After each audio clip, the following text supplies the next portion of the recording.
Hai semuanya, Assalamualaikum warahmatullahi wabarakatuh.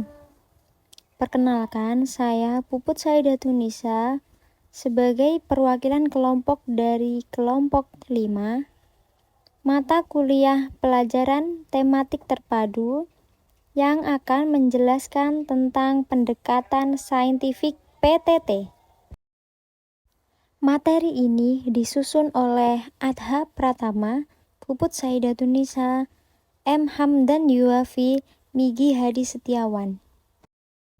Dalam pembelajaran hari ini, kita akan membahas tentang pengertian pendekatan saintifik, kriteria pembelajaran saintifik, langkah-langkah pembelajaran saintifik, dan yang terakhir adalah kontribusi pendekatan saintifik dalam pembelajaran tematik terpadu. Bahasan pokok. Pengertian pendekatan saintifik. Pendekatan saintifik atau dikenal juga sebagai pendekatan ilmiah adalah sebuah model pembelajaran yang berpusat pada siswa dan dirancang untuk membantu mereka membangun pengetahuan dan keterampilan melalui proses ilmiah. Pendekatan ini menekankan pada partisipasi aktif siswa dalam proses belajar, di mana mereka didorong untuk mengamati, menanya, mengumpulkan informasi, mengolah informasi, menyimpulkan, serta mengkomunikasikan. Tujuannya adalah untuk meningkatkan kemampuan siswa dalam berpikir kritis dan menyelesaikan masalah, membantu siswa untuk memahami konsep dan prinsip ilmiah secara lebih mendalam. Kemudian untuk mengembangkan keterampilan ilmiah siswa seperti mengamati, menanya, mengumpulkan data, menganalisis dan menyimpulkan. Kemudian meningkatkan minat dan motivasi belajar siswa. Dan yang terakhir adalah untuk mempersiapkan siswa menjadi pembelajar yang mandiri dan seumur hidup. Oleh karena itu, prinsip-prinsip yang mendasari pendekatan saintifik yaitu: yang pertama, belajar berpusat pada siswa. Yang kedua, inquiry atau siswa yang didorong untuk bertanya, mencari informasi, dan menemukan jawaban atas pertanyaan mereka sendiri. Kemudian ada empiris, siswa didorong untuk belajar melalui pengalaman dan observasi langsung. Kemudian ada keterampilan berpikir kritis. Lalu yang terakhir, komunikasi atau siswa didorong untuk mengkomunikasikan hasil belajarnya kepada orang lain. Nah, langkah-langkah dalam pendekatan saintifik yaitu yang pertama mengamati, yang kedua menanya, yang ketiga mengumpulkan informasi, yang keempat mengolah informasi, yang kelima menarik kesimpulan, kemudian yang terakhir mengkomunikasikan. Pendekatan saintifik dapat diterapkan dalam berbagai mata pelajaran dan tingkatan pendidikan. Pendekatan ini terbukti efektif dalam meningkatkan kualitas pembelajaran dan membantu siswa untuk mencapai tujuan belajarnya. Pembahasan yang kedua yaitu keterampilan pembelajaran saintifik. Pembelajaran saintifik adalah pendekatan pembelajaran yang mengacu pada proses ilmiah untuk membangun pengetahuan dan keterampilan siswa. Pendekatan ini menekankan pada keaktifan siswa dalam proses belajar mengajar, di mana mereka didorong untuk mengamati, menanya, mengeksperimen, mengasosiasikan, dan mengkomunikasikan penemuan mereka. Kriteria ini berdasarkan pada prinsip-prinsip yang mendasari pembelajaran saintifik yaitu: yang pertama, keterampilan berpikir kritis dan kreatif.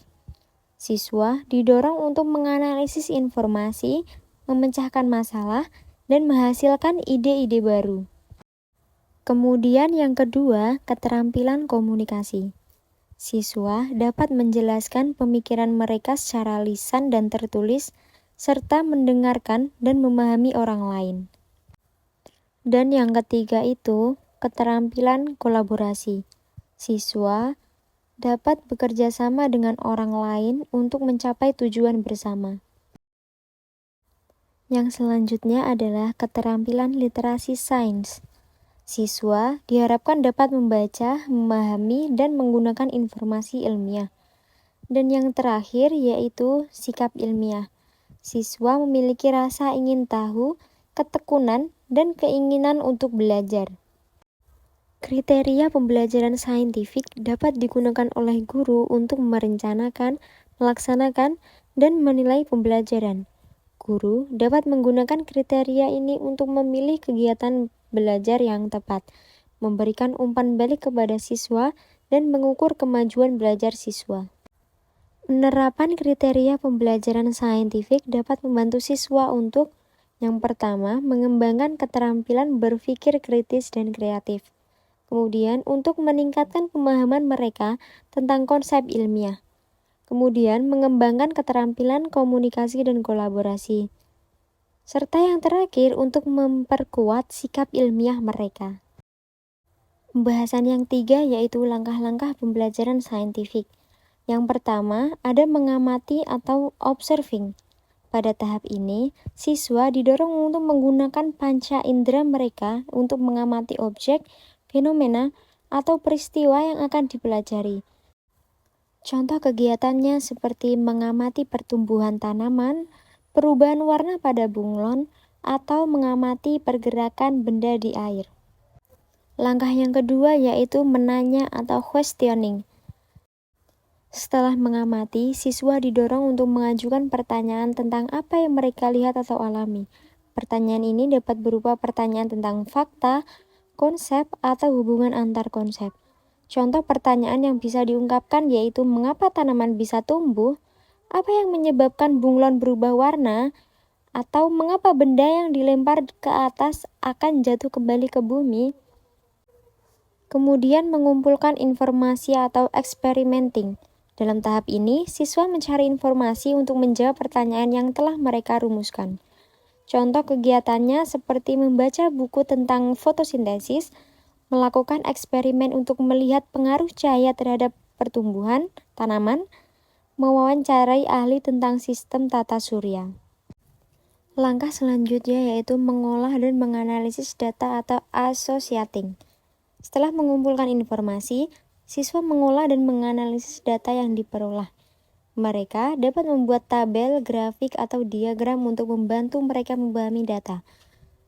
Contoh kegiatannya seperti membuat tabel data tentang pertumbuhan tanaman dengan variabel cahaya yang berbeda, menganalisis grafik tentang perubahan suhu di bumi selama beberapa tahun, membuat diagram tentang struktur bunga, dan lain-lain.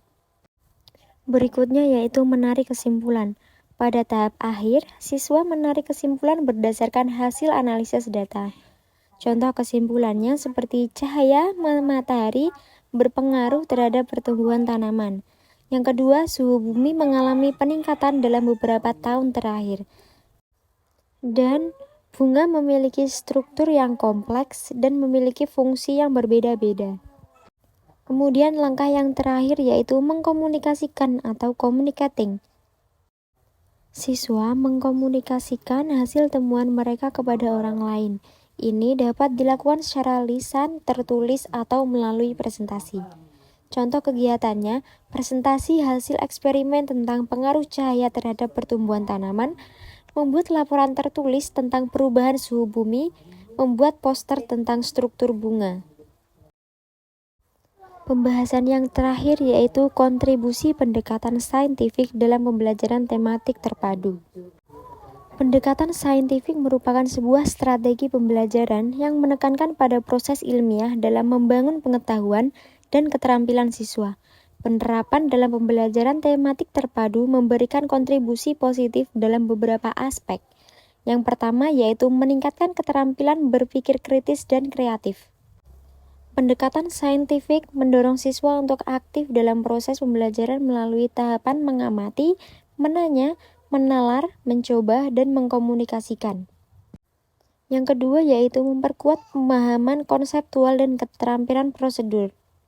Pembelajaran tematik terpadu yang dipadukan dengan pendekatan saintifik memungkinkan siswa untuk mempelajari berbagai konsep dari berbagai mata pelajaran secara holistik. Kemudian, meningkatkan keterampilan berkomunikasi dan berkolaborasi. Pendekatan saintifik mendorong siswa untuk bertukar informasi, berdiskusi, dan mempresentasikan hasil temuan mereka kepada teman sekelas. Hal ini melatih keterampilan berkomunikasi dan berkolaborasi siswa dalam menyelesaikan tugas bersama. Kemudian, menumbuhkan sikap ilmiah dan rasa ingin tahu. Proses pembelajaran yang aktif dan interaktif dalam pendekatan saintifik menumbuhkan rasa ingin tahu siswa untuk mengeksplorasi dunia di sekitar mereka. Siswa didorong untuk bertanya, mencari jawaban, dan berani mencoba hal baru. Dan yang terakhir, meningkatkan motivasi dan keterlibatan belajar. Pendekatan saintifik membuat pembelajaran lebih menarik dan menyenangkan bagi siswa. Kegiatan eksperimen, observasi, dan diskusi kelompok membuat siswa lebih aktif dan terlibat dalam proses belajar. Demikian yang dapat saya sampaikan. Saya mohon maaf sebesar-besarnya. Wabillahi taufiq wal hidayah. Wassalamualaikum warahmatullahi wabarakatuh.